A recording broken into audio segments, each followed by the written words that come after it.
മീനങ്ങാണി പൂവെടുത്ത് ഗണപതിക്ക് പുഷ്പാഞ്ജലി ചെയ്താൽ രാജാവിനെ പോലെയുള്ളവർ, അതായത് അധികാരത്തിലുള്ളവർ നമുക്ക് വശപ്പെട്ടു വരും. അതുമാത്രമല്ല, ഒഴുകുന്ന നദിയിൽ നിന്ന് കുറച്ച് ജലമെടുത്ത് നമ്മൾ പരിചയപ്പെടാൻ പോകുന്ന മന്ത്രം ജപിച്ച് മുഖമൊന്ന് കഴുകിക്കഴിഞ്ഞാൽ മുഖവശ്യം സാധ്യമാവുമെന്നാണ് പറയുന്നത്. ഈ മന്ത്രം ഉപാസിക്കുന്ന ഉപാസകന് അത് തീർച്ചയായിട്ടും സാധിക്കുമെന്ന് ഋഷീശ്വരന്മാർ പറഞ്ഞു വയ്ക്കുന്നു. അത്രയധികം സവിശേഷതകൾ നിറഞ്ഞ ഈ ഒരു മന്ത്രമാണ് നമ്മളിന്ന് പരിചയപ്പെടാൻ പോകുന്നത്.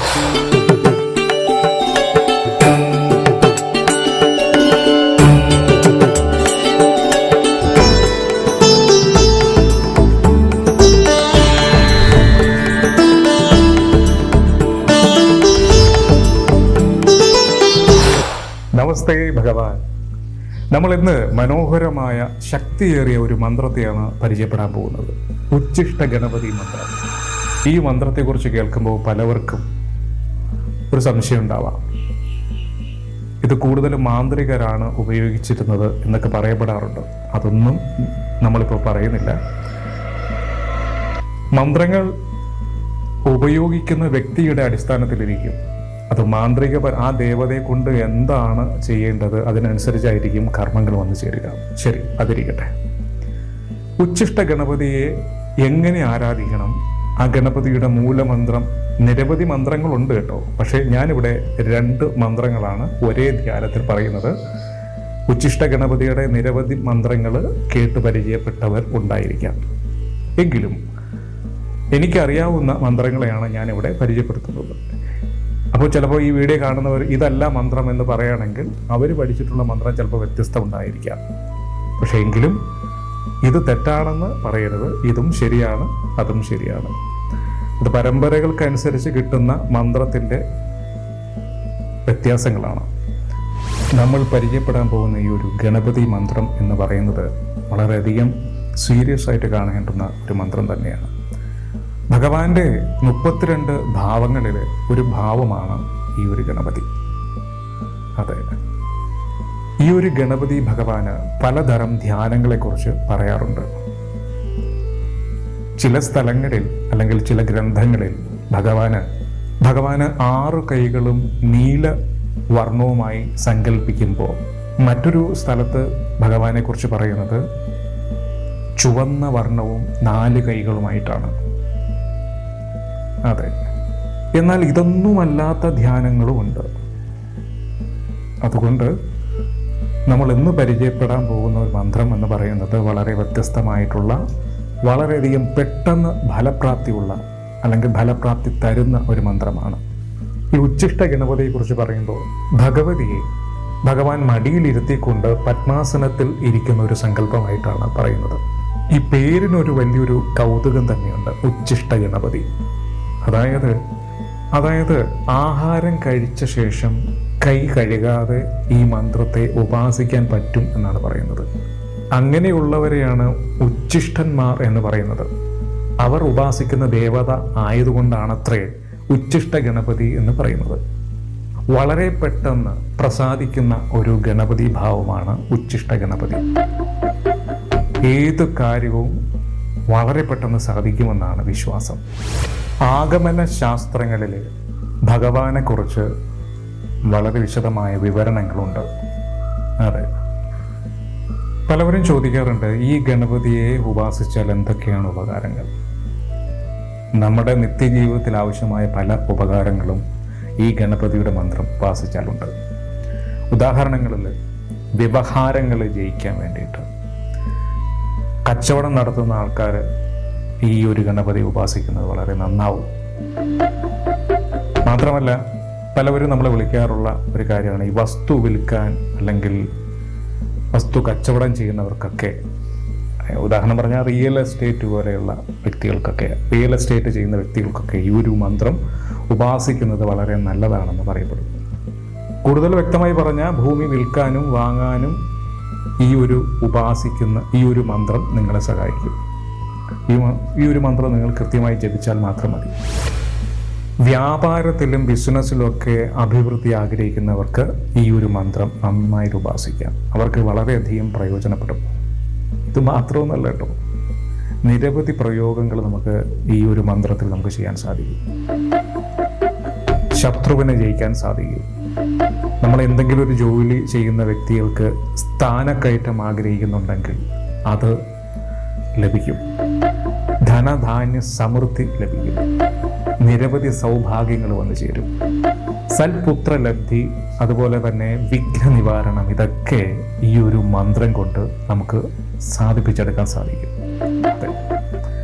ഇനി ഈ ഒരു മന്ത്രം നമുക്ക് വിശദമായി കുറച്ചുകൂടെ ഒന്ന് പരിചയപ്പെടാം.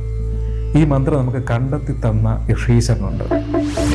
അപ്പോൾ നമുക്ക് ഈ ഒരു മന്ത്രം പറഞ്ഞു തന്ന അല്ലെങ്കിൽ കണ്ടെത്തി തന്ന ഋഷീശ്വരനുണ്ട്. അദ്ദേഹമാണ് ഗണക ഋഷി.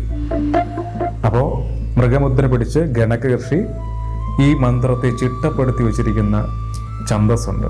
അത് ഗായത്രി ഛന്ദസ്സിലാണ്. അപ്പോൾ ഗായത്രി ഛന്ദ നമ്മൾ ഉപാസിക്കുന്ന ദേവത ഏതാണ്? ഉച്ഛിഷ്ട ഗണപതിർ ദേവത. ഉച്ഛിഷ്ട ഗണപതിർ ദേവത.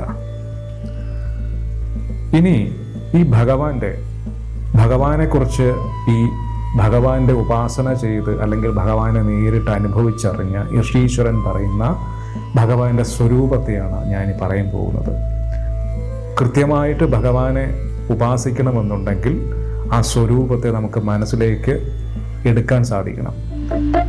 അങ്ങനെ മനസ്സിലേക്ക് സങ്കല്പം വന്നതിന് ശേഷം വേണം ആ ഗണപതിയെ ധ്യാനിക്കാൻ.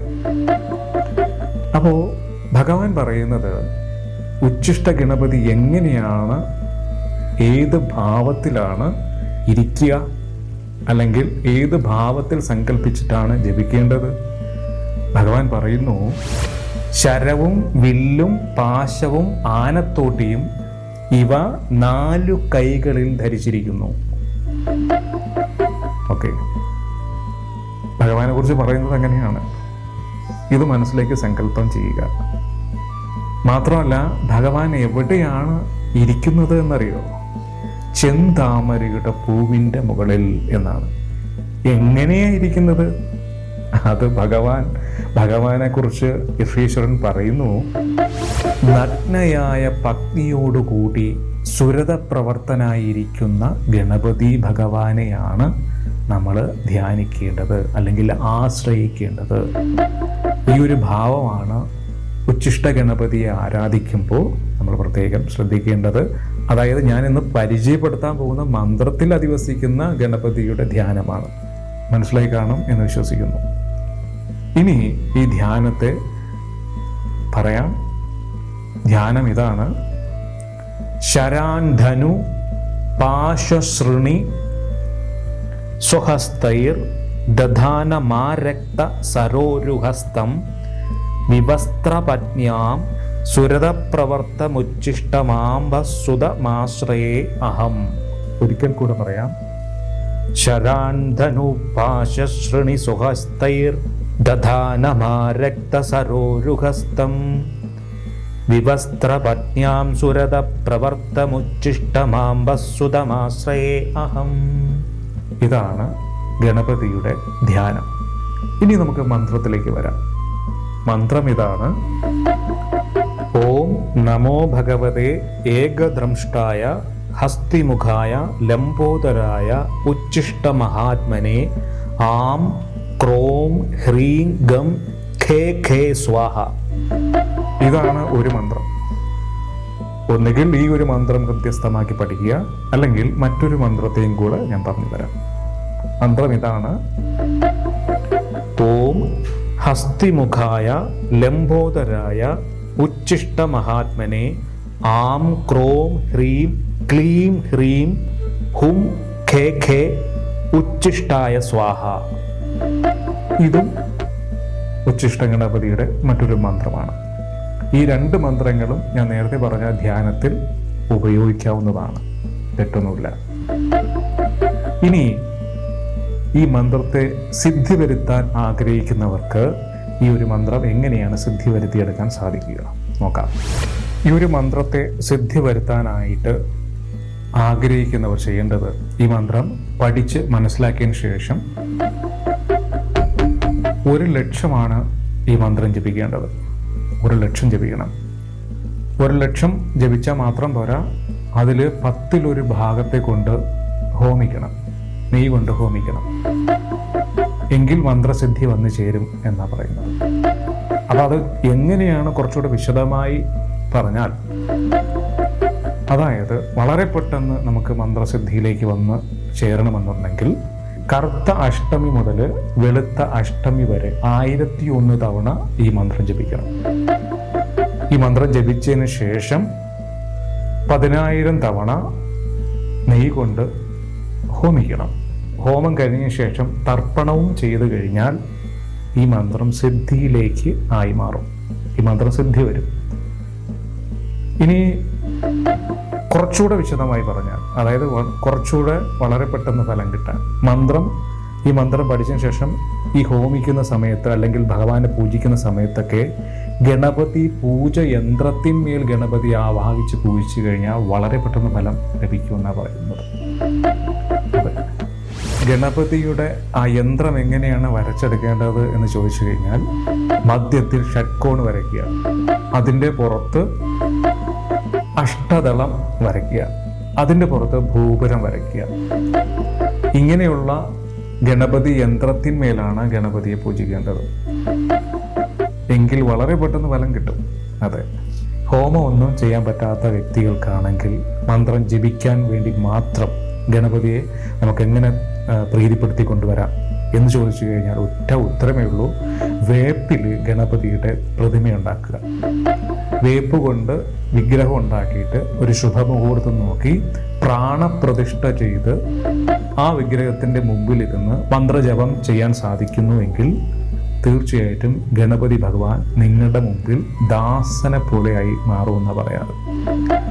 ഭഗവാൻ പെട്ടെന്ന് നിങ്ങളിൽ പ്രീതിപ്പെട്ടു വരും. അതെ, മറ്റൊരു വളരെ മനോഹരമായിട്ടുള്ളൊരു പ്രയോഗമുണ്ട്. ഒരു ചെറിയ വശ്യപ്രയോഗമാണ്. അതായത് ഒഴുകിക്കൊണ്ടിരിക്കുന്ന നദിയിലെ ജലമെടുത്ത് കൈക്കൊമ്പിളിങ്ങനെ എടുത്ത് 27 തവണ ഈ മന്ത്രം ഉരുവിട്ട് ആ ജലം കൊണ്ട് മുഖം കഴുകിയതിന് ശേഷം നിങ്ങൾ സഭയിലേക്ക് പോവുകയാണെങ്കിൽ, സഭയെന്ന് വെച്ച് കഴിഞ്ഞാൽ ആൾക്കൂട്ടത്തിലേക്ക് പോവുകയാണെങ്കിൽ, നിങ്ങളെ കാണുന്നവരും ക്ഷണമാത്രയിൽ സ്വാധീനമായി വരുമെന്നാണ് പറയുക. ഇത് ആർക്കാ കൂടുതൽ പ്രയോജനം എന്ന് ചോദിച്ചു കഴിഞ്ഞാൽ, പ്രഭാഷണങ്ങൾ ചെയ്യാൻ പോകുന്ന വ്യക്തികൾക്ക് വളരെയധികം ഗുണമാണ്. നിങ്ങൾ പറയുന്ന ഓരോ വാക്കും ശ്രദ്ധയോടുകൂടി കേട്ടിരിക്കും, മുഖത്തു നിന്ന് കണ്ടെടുക്കാതെ കേട്ടിരിക്കും. അധ്യാപനം ചെയ്യുന്ന വ്യക്തികൾക്ക് ഇത് വളരെയധികം ഗുണം ചെയ്യും. അതെ, അത് മാത്രമല്ല, ഇത് ജപിച്ചു സിദ്ധി വരുത്തിയ ഒരു ഉപാസകൻ മീനങ്ങാണി പൂവെടുത്ത് 4000 തവണ പുഷ്പാഞ്ജലി ചെയ്താൽ രാജാവിനെ പോലെയുള്ളവർ വശപ്പെട്ടു വരുമെന്നാണ് പറയാം. ഇപ്പോൾ നമുക്ക് രാജാവില്ലല്ലോ, അല്ലേ? അപ്പോൾ രാജാവിൻ്റെ അധികാരത്തിലിരിക്കുന്നവർ, അതായത് അവർ നമ്മളിൽ സ്വാധീനമായി വരും എന്നർത്ഥം. ഇപ്പോൾ നമുക്ക് ഉദാഹരണത്തിന് സിമ്പിളായിട്ടൊരു ഉദാഹരണം പറഞ്ഞു കഴിഞ്ഞാൽ, നമ്മളൊരു ആവശ്യമായിട്ട് ഒരാളെ കാണാൻ പോവുകയാണ്. ഈ ഒരു പുഷ്പാഞ്ജലി ചെയ്തിട്ട് പോയി കഴിഞ്ഞാൽ ആ കാര്യം വളരെ പെട്ടെന്ന് സാധിക്കുമെന്നാണ് പറയാറ്. ഇപ്പോൾ ഒരു ബാങ്കിലെ ഒരു ആവശ്യമായിട്ട് പോവുകയാണ് എങ്കിൽ അത് വളരെ പെട്ടെന്ന് സാധിക്കും. അതാണ് പറഞ്ഞു വെച്ചത്. നമ്മളെക്കാൾ അധികാരത്തിലിരിക്കുന്ന ഒരു വ്യക്തിയെ കാണാൻ പോകുമ്പോൾ മീനങ്ങാണി പൂവെടുത്തിട്ട് 4000 തവണ പുഷ്പാഞ്ജലി കഴിച്ചിട്ട് പോവുകയാണെങ്കിൽ തീർച്ചയായിട്ടും അവർ നമ്മളിൽ സ്വാധീനമായി വരികയും നമുക്ക് വേണ്ട കാര്യങ്ങൾ നമുക്ക് ചെയ്യാൻ സാധിക്കുകയും ചെയ്യും. സ്വാഭാവികമായി നിങ്ങൾക്കൊരു സംശയം ഉണ്ടാവും, മീനങ്ങാണി പൂവ് എന്നാൽ എന്ത് എന്ന്. മറ്റൊന്നുമല്ല, കല്ലുരുക്കിയുടെ പൂവാണ്. കല്ലുരുക്കി എന്ന് പറയുന്ന ചെടിയുടെ പൂവാണ് മീനങ്ങാണി പൂവ് എന്ന് പറയുന്നത്. ശത്രുദോഷമുള്ള വ്യക്തികൾക്കാണെങ്കിൽ, ശത്രുദോഷം എന്നേക്കുമായി മാറാൻ ആഗ്രഹിക്കുന്നുവെങ്കിൽ ഈ ഒരു മന്ത്രം വേണ്ട രീതിയിൽ ഉപയോഗിക്കാൻ പറ്റും. അതെങ്ങനെയാണെന്ന് വെച്ച് കഴിഞ്ഞാൽ, വേപ്പിൻ്റെ ചമത കൊണ്ട് ആണ് പ്രയോഗം ചെയ്യേണ്ടത്.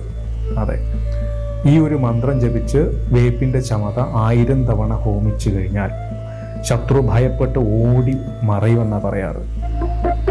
കള്ളിച്ചമതയാണ് ഹോമിക്കുന്നതെങ്കിൽ ശത്രു ഭൂമിയിലേ ഉണ്ടാവില്ലെന്നാണ് പറയാറ്. അതെ, അത്രയ്ക്ക് ശ്രേഷ്ഠമായിട്ടുള്ളൊരു മന്ത്രമാണ്. ദുരുപയോഗം ചെയ്യരുത്.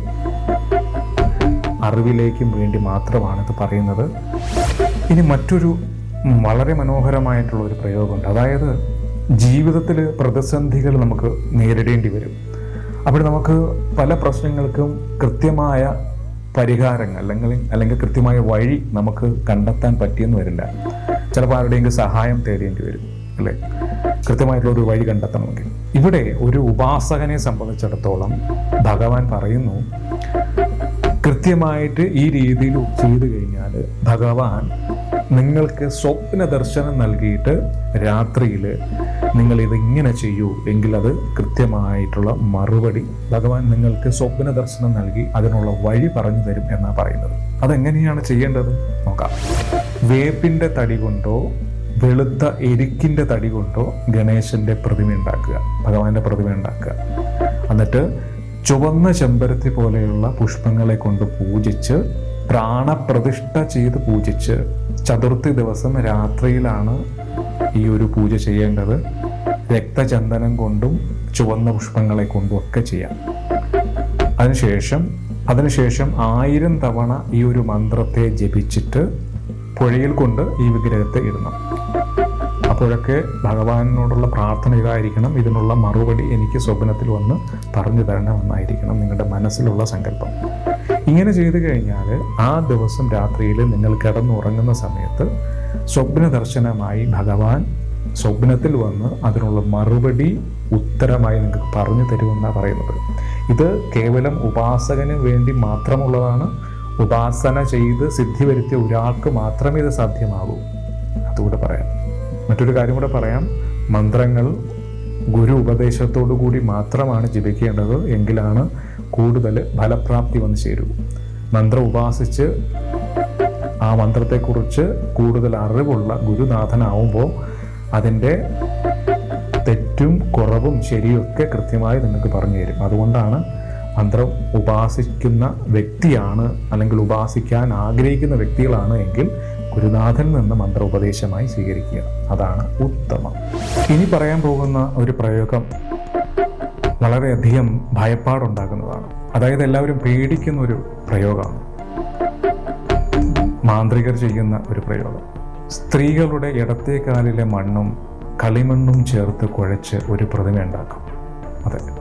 എന്നിട്ട് ആ പ്രതിമയിൽ ഏതെങ്കിലും ഒരു സ്ത്രീയുടെ പേരെഴുതി ഹൃദയഭാഗത്ത് ചേർക്കും. ആ പ്രതിമയുടെ ഹൃദയഭാഗത്ത് പേരെഴുതി വയ്ക്കും. എന്നിട്ട് മന്ത്രജപങ്ങളടങ്ങിയ വേപ്പിൻ കഷ്ണവും ഈ പ്രതിമയും കൂടെ ചേർത്ത് ഭൂമിയിൽ കുഴിച്ചിടുന്ന സമയത്ത് ആ ഹൃദയഭാഗത്ത് ഏത് സ്ത്രീയുടെ പേരാണോ എഴുതിയത് ആ സ്ത്രീക്ക് ഭ്രാന്ത് പിടിക്കുമെന്ന് പറയാറ്. ഭൂമിയിൽ നിന്ന് ആ പ്രതിമ എപ്പോഴാണോ പുറത്തെടുക്കുക അപ്പോൾ ആ ഭ്രാന്ത് മാറുകയും ചെയ്യും. നോക്കൂ, ഈ ദേവതയെ കൊണ്ട് സൽപ്രവൃത്തി ചെയ്യുന്ന ആൾക്കാരും ദുഷ്ടപ്രവൃത്തികൾ ചെയ്യുന്ന ആൾക്കാരുമുണ്ട്. അതാ ഞാൻ തുടക്കത്തിൽ പറഞ്ഞത് മന്ത്രം ഉപയോഗിക്കുന്ന വ്യക്തിയുടെ മനസ്സ് പോലെ ഇരിക്കും എന്ന് പറയാൻ കാരണം അതുകൊണ്ടാണ്. നമുക്കിതൊന്നും വേണ്ട കേട്ടോ. പറഞ്ഞു വന്നപ്പോൾ ഇത് പറഞ്ഞു എന്ന് മാത്രമേ ഉള്ളൂ. പക്ഷെ എങ്ങനെയാണ് ചെയ്യേണ്ടത്? അത് ഉപാസകൻ ചെയ്താൽ മാത്രമേ ഇത് ഫലപ്രാപ്തിയുള്ളൂ. ഈ മന്ത്രത്തെ ഉപാസിച്ച ഉപാസകൻ ചെയ്താൽ മാത്രമേ ഈ മന്ത്രത്തിന് ഫലപ്രാപ്തി വന്നു ചേരുകയുള്ളൂ. അതുകൂടെ പ്രത്യേകം പറയുന്നു. ഇത്തരത്തിലുള്ള വീഡിയോകൾ നിങ്ങൾക്ക് കൂടുതലായി ഇഷ്ടമാണ് എങ്കിൽ ചാനൽ സബ്സ്ക്രൈബ് ചെയ്ത് ബെൽ നോട്ടിഫിക്കേഷൻ ഓൺ ചെയ്യാൻ മടിക്കേണ്ട. അടുത്ത വീഡിയോയിൽ വീണ്ടും കാണാം. നമസ്തേ.